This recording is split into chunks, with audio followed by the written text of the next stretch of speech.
بسم اللہ الرحمن الرحیم والصلاة والسلام علی رسولہ الکریم وعلی آلہ وصحبہ اجمعین، اما بعد۔ میرے محترم بھائیوں، بہنوں، بچوں، بچیوں، عزیزوں، جاننے والے، نہ جاننے والے، السلام علیکم ورحمۃ اللہ وبرکاتہ۔ کچھ دنوں سے میں قرآن سے اللہ کی پسندیدہ ہستیاں کون ہیں، کہ اللہ کس کو پسند کرتا ہے، ولی دوست کو کہتے ہیں۔ تو اللہ کا دوست کون ہے؟ وہ یہ کوئی وراثتی چیز نہیں ہے کہ ایک بڑے اولیاء اللہ تھے تو اب ان کا بیٹا بھی انہی جیسا ہوگا۔ ہمارے یہاں وراثت چلتی ہے کہ بڑے بزرگ کا بیٹا بھی بزرگ بن جاتا ہے، چاہے وہ کلین شیو ہو، وہ لوگ اس کے پاؤں چوم رہے ہوتے ہیں، جہالت ہے۔ تو آج میں تھوڑا سا سورہ بنی اسرائیل ہے، اس میں بھی سارے اخلاق بیان ہوئے۔ میرے بھائی بہنوں، ایمان لانے کے بعد انسان بنتا ہے، اور اس کے بعد اس کی قیمت، اس کا بڑا پن، اس کی وجاہت، اس کی شرافت، وہ پیسوں سے نہیں ہوتی۔ پیسوں سے انسان مالدار تو ہو جاتا ہے، بڑا نہیں بنتا، بڑا نہیں بنتا۔ ہمارا علم غلط ہو گیا۔ بڑا بڑا بندہ جے بول دیا 3 ملن یہ 200 مربع، یہ نوابہ فلانا ہے، نوابہ فلانا ہے۔ میرے بھائیو، یہ بالکل غلط علم ہے۔ بڑا وہ ہے جسے اللہ پسند کرے، بڑا وہ ہے جو میرے نبی کی زندگی کے پیچھے چلے، بڑا وہ ہے جس سے اللہ تعالیٰ راضی ہو جائے، باقی سب چھوٹے چھوٹے ہیں۔ تو آج ایک تیسری جگہ سے میں کچھ باتیں قرآن سے عرض کروں گا، جن کا تعلق ہمارے ایمان سے بھی ہے، اخلاق سے بھی ہے۔ وہ ہے بسم اللہ الرحمن الرحیم، وَقَضَىٰ رَبُّكَ أَلَّا تَعْبُدُوا إِلَّا إِيَّاهُ بِالْوَالِدَيْنِ إِحْسَانًا إِمَّا يَبْلُغَنَّ عِندَكَ الْكِبَرَ أَحَدُهُمَا أَوْ كِلَاهُمَا فَلَا تَقُل لَّهُمَا أُفٍّ وَلَا تَنْهَرْهُمَا وَقُل لَّهُمَا قَوْلًا كَرِيمًا وَاخْفِضْ لَهُمَا جَنَاحَ الذُّلِّ مِنَ الرَّحْمَةِ وَقُل رَّبِّ ارْحَمْهُمَا كَمَا رَبَّيَانِي صَغِيرًا۔ یہ بہت بڑا مضمون ہے۔ اللہ نے قرآن بھر دیا والدین کے خدمت کے لیے، والدین کی اطاعت کے لیے، والدین کی ماننے کے لیے۔ پہلا جملہ ہے اور تیرے رب نے فیصلہ کیا، ایک مطلب۔ دوسرا، اور تیرے رب نے حکم کیا کہ بندگی صرف اللہ کی ہے، بندگی صرف اللہ کی ہے۔ عبد اسے کہتے ہیں جو ہر بات پہ سر جھکا دے، عبد اسے کہتے ہیں جو ہر بات پہ بچھ جائے، اس کو عبد کہتے ہیں۔ تو اللہ کہہ رہا ہے میرے بندو، میرا ایک فیصلہ ہے اور میرا ایک حکم ہے، میرے سوا نہ تمہارا ہاتھ کسی کے آگے پھیلے، نہ تمہاری گردن کسی کے آگے جھکے۔ ایک دوسرے سے مدد لینا، اس کو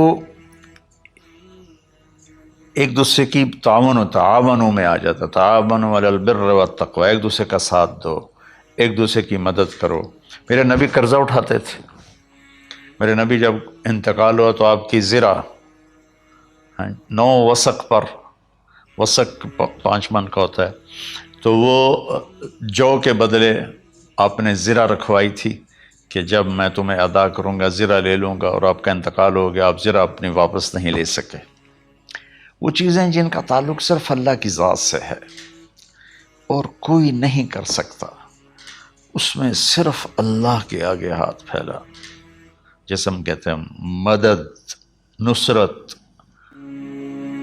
اللہ کہتا میں ہوں، الا ان نصر اللہ قریب، سنو میری مدد تمہارے قریب ہے۔ تو اللہ تعبدوا الا ایاہ، بس ایک چھوٹا سا جملہ اللہ نے یہاں کے، چونکہ یہاں اللہ نے والدین اور اخلاق بتانے تھے تو اپنے لیے صرف ایک جملہ بولا، باقی باتیں بھی اللہ کے لیے ہیں،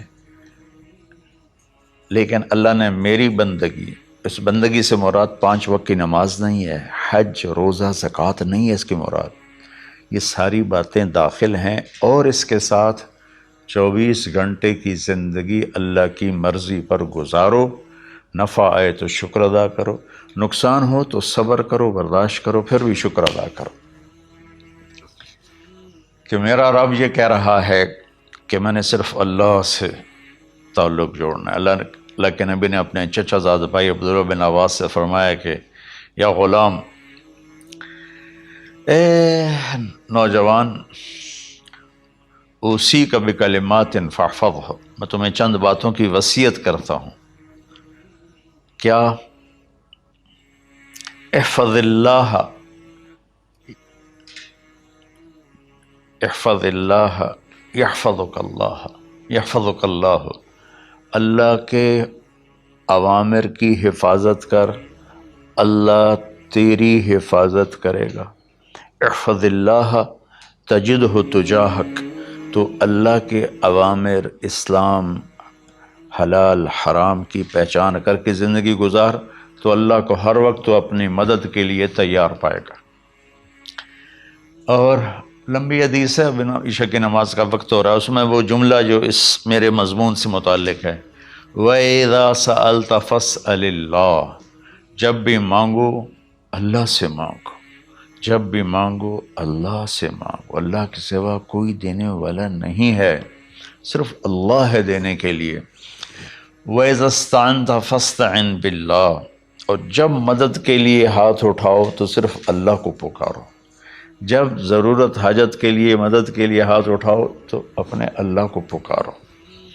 تو یہ حدیث کی بات بھی ہے، جو قرآن کی بات بھی ہے۔ اس کے بعد آگے اللہ کہتا ہے وَبِالْوَالِدَيْنِ إِحْسَانًا، اور اپنے والدین کے ساتھ احسان کرو۔ احسان کا کیا مطلب ہے؟ اللہ آگے اسی کی تشریح کر رہا ہے۔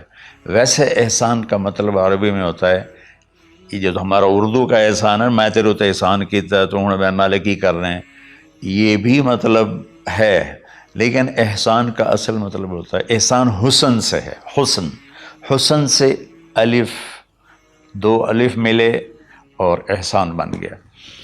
احسان کا مطلب ہوتا ہے کسی بھی کام کو جو دنیا کا ہے، دین کا ہے، اس سے انتہائی خوبصورت طریقے سے کرنا۔ جیسے کسی دلہن کا میک اپ ہوتا ہے نا، تو 5-6 گھنٹے 4 گھنٹے کے بعد وہ کہتی ہے، جو ہوتی ہے اس کا میک اپ کرنے والی، کہ جی بس یہ مکمل ہو گیا ہے اور اب اس سے آگے نہیں ہے۔ تو آخری انتہا، اچھائی کی آخری انتہا پر پہنچ کے کام کرنے کو احسان کہتے ہیں۔ تو میرا اللہ کہہ رہا ہے، میرے بندو، اپنے والدین کے ساتھ وہ کرو کہ جو بھلائی کی، خدمت کی، ماننے کی آخری حد ہے۔ سبحان اللہ۔ وبالوالدین احسان، بالوالدین پہلے ہے، احسان بعد میں ہے۔ اللہ تعالیٰ نے باقی سب کو پیچھے کر کے فرمایا کہ دیکھو، خاص طور پہ ماں باپ کے ساتھ وہ رویہ کرو کہ ان کے دل سے دعائیں نکلیں۔ چند دن پہلے ایک والد یوں ہاتھ اٹھا کے کہہ رہا تھا اپنے بیٹے، اکلوتا بیٹا، میں منگنا اللہ کو لو، اللہ تینوں چاہ لوے۔ باپ بیٹے کے لیے یہ دعا مانگ رہا تھا، اور بیٹا اکیلا ہے، یہ بد دعا باپ کر رہا تھا۔ تو بھائیو، ایسی اولاد نہ بنو جس ماں نے پیٹ میں 9 مہینے اٹھایا، پھر جننے کی تکلیف برداشت کی۔ ایک شخص آیا حضرت عبید بن عمیر کے پاس کہ حضرت، میں نے ماں کو اپنے کندھے پہ بٹھا کے پیدل حج کرایا ہے، مینا لے گیا، عرفات لے گیا، مزدلفہ، پھر مینا، پھر مکہ، تو کیا میں نے ماں کا حق ادا کر دیا؟ میں نے فرمایا ولا تلقۃ واحدہ، بیٹا ابھی ایک تلقہ کا حق بھی ادا نہیں ہو۔ تلقہ کسے کہتے ہیں؟ جب بچہ پیدا ہونے کا وقت آتا ہے تو ماں کو دردوں کی لہریں اٹھتی ہیں، وہ اتنی خوفناک ہوتی ہیں کہ ماں چیخ چیخ کے رہ جاتی ہے، اور بعض اوقات ڈیلیوری لیٹ ہو جاتی ہے تو وہ تڑپتی ہے، روتی ہے۔ وہ جو لہریں ہیں نا پیٹ میں آتی ہیں جاتی ہیں، آتی ہیں جاتی ہیں، ایک لہر جو درد کی اٹھتی ہے اس کو کہتے ہیں طلقہ۔ میں قربان جاؤں، انہوں نے فرمایا بیٹا ابھی تیری ماں نے جو تجھے جنا تھا اس وقت جو تجھے درد، وہ تیری ماں نے درد کی لہریں برداشت کی تھیں، اس میں سے ایک لہر کا بھی حق ادا نہیں ہوا، یعنی کہ حق ادا ہو ہی نہیں سکتا۔ یہ مطلب کہ حق ادا ہو ہی نہیں سکتا، کہ بیٹا ابھی ایک کا بھی نہیں۔ پھر حضرت عبداللہ بن عمر سے ایک شخص نے پوچھا کہ اچھا یہ جو آدمی تھا یہ خراسان، یہ ایران میں ہے اور افغانستان میں، یہاں سے ماں کو پیدل کندھے پہ بٹھا کے مکے پہنچا تھا، اندازہ لگا اس نے کتنی مشقت اٹھائی۔ اور عبید اللہ بن عمیر کہتے ہیں بیٹا ابھی ایک لہر کا حق ادا نہیں ہوا۔ یہی سوال حضرت عبداللہ بن عمر سے کیا ایک شخص نے کہ حضرت میں نے اپنی ماں کو حج کرایا ہے، سارا میں نے پیدل کرایا ہے اور کندھے پہ اٹھا کے کرایا ہے، تو کیا میں نے ماں کا حق ادا کر دیا؟ وَلَا زَفْرَةً وَاحِدَةً وَلَا زَفْرَةً وَاحِدَةً۔ ہائے ہائے، کہ بیٹا تیری ماں نے تجھے پالتے ہوئے جو تھک تھک کے لمبے لمبے سانس لیے، ہوکے بھرے، ابھی ایک ہوکے کا حق بھی ادا نہیں ہوا، یعنی حق ادا ہو ہی نہیں سکتا۔ تو احسان